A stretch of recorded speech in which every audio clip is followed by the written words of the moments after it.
Okay, pag-usapan natin ang isang numero na pwedeng magpabago ng financial life mo. Isipin mo, isang numero lang, pero kayang-kaya nitong diktahan ang pera mo. Ganyan kalaki ang pwede mong matipid sa isang pautang sa bahay dahil lang sa score mo. So ano nga ba itong super powerful na numero? Ito ang tinatawag na credit score.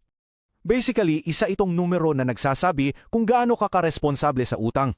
May dalawang sikat na klase, pero madalas, ang FICO score ang maririnig mo. Ang mga score na to may ratings. Silipin natin kung nasaan ka sa listahan.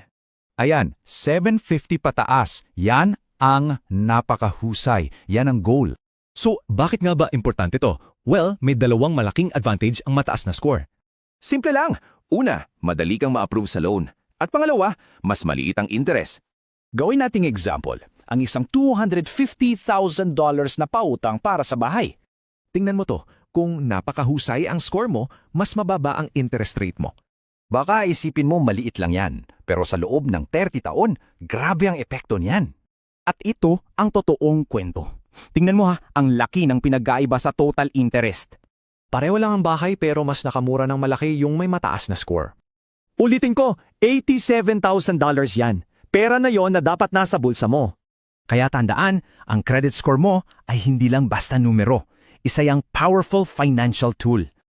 At ang good news, hindi pa huli ang lahat para ayusin yan at palakihin ang score mo. Kaya isipin mo, anong magagawa ng mas mataas na score para sa future mo.